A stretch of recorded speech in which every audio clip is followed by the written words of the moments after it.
Welcome back into Talking Fitchburg. Joining me this afternoon is Lieutenant Chad Brecklin, Fitchburg Police Department. He's the man with the plan.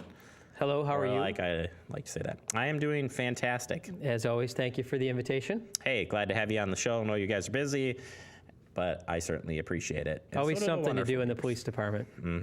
There is, and let's just cut right to it.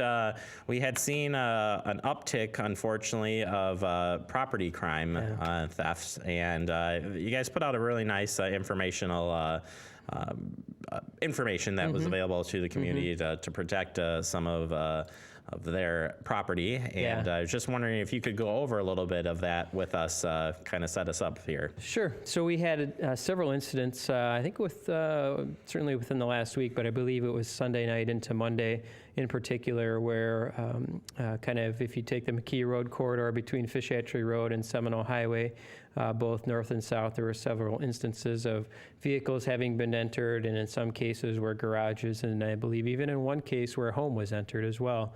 And it was serving as a good reminder for us and everybody to really practice good crime prevention techniques. A lot of these cases can be prevented simply by locking up vehicles, locking your garage door, and locking the door from your garage into your house. And we also talk about, in addition to locking up, keeping valuables out of sight. And one thing that's been targeted quite a bit in a lot of these thefts from autos are two things, actually: vehicle keys and garage door openers. So you may think that, hey, I don't have anything valuable in my car. I'm taking my car keys out. I don't have any electronics or anything in there, no cash. Your garage door opener is a valuable piece of equipment. It's basically access to your home. And I would strongly encourage folks, you can go ahead and leave your garage door opener in your car, but definitely lock your car up, especially if it's sitting outside. And I would also encourage folks to lock their car even if it's in their garage. But definitely remove keys from a car if it's in your garage and those sorts of things. So it just makes things way too easy for folks that are looking for targets to either take property or come back at a later time, commit a burglary to your house or take your car. Whatever the case may be, just please, we can't stress enough that a lot of this stuff is preventable. Yeah, and I like you guys have this nice graphic here that was made by one of the officers, and it's just really straightforward tips, and these are very easy deterrents, but locking it up, that is by far the quickest, easiest way of doing things. Yes. But yeah, keeping the garage door closed. I can remember back in the Jay Wilson days when we were doing some crime prevention tips, we always talked about this. Just always comes to mind. But you're out mowing the lawn doing something and you're not watching. And yeah, you could have the garage door open, but yet you're in the backyard mowing the yard. And we all do that. We get it. I do want to recognize Sergeant Ned Hartwick is the man behind the brains behind the operation here with this graphic, and he did a fine job with it. But there's a couple other things that I really should point out on there is the lights are a huge advantage for deterring crime as well. Motion lights are particularly effective. In the bottom lower right-hand corner there, report it. Please report to us any sort of suspicious activity, and definitely report any sort of theft. Even if you notice that somebody rummaged through your car and maybe nothing was taken, give us a call. We can connect that to other reports or things that we've seen, and if we don't know about it, we can't connect it. Yeah, and you've got, it's on the bottom there. It's a little bit hard to read on this graphic, but the non-emergency number for the city is 270-4300, 270-4300, staffed by a dispatcher 24 hours a day. And we say it every time if we're reading a report from you guys out here that you can submit crime tips online as well. You can do that as well. So. And people should not feel like they're bothering us at all. Even the most minuscule thing, while it may not be important in the grand scheme of things, so to speak, it's information, and information is powerful. Absolutely. Yeah, it's helping the community and helping you guys, again, connect the dots in some ways. So awesome. Okay, transitioning for whatever reason, again, we still have seen, and this would surround Dane County, the shots fired investigation just had a recent one. Any insight, I know we talked about last month, but any insight on what's been going on? So we did have a disturbance with at least one shot having been fired in the 1900 block of Pike Drive on Tuesday morning, around 10:45 in the morning.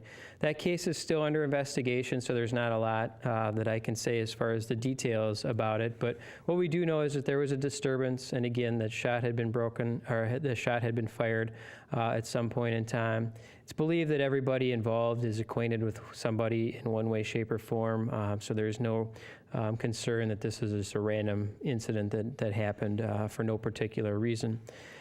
As far as it relates to why these situations continue to happen, I really wish I had a good answer for you on that. We are certainly experiencing similar issues as to what Madison has been experiencing.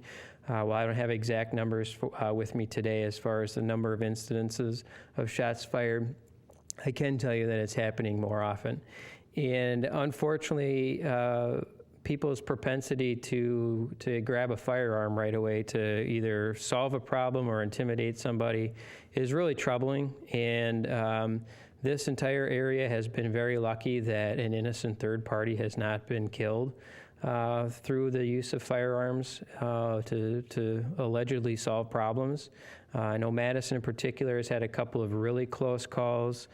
We've had rounds go into apartments or businesses over the years where, if somebody was just in a different spot, we could be talking about a really, really tragic situation. So we really need people to not resort to gun violence to solve problems. That's the bottom line.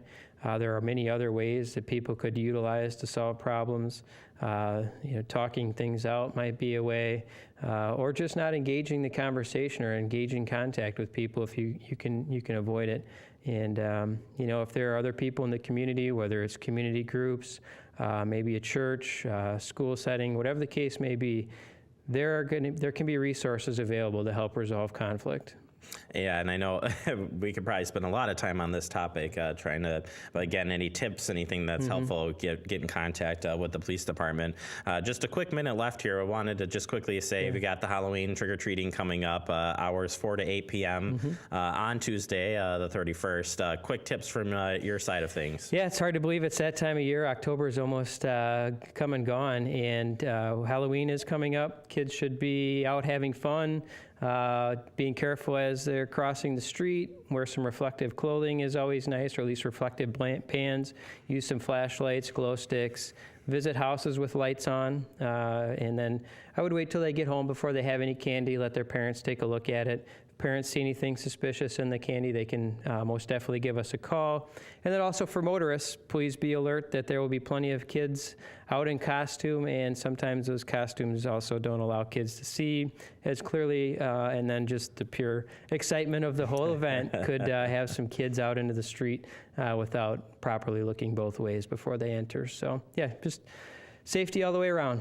Awesome. That's Lieutenant Chad Brecklin, Fitchburg Police Department. Thank you so much for stopping in. We'll see you next month.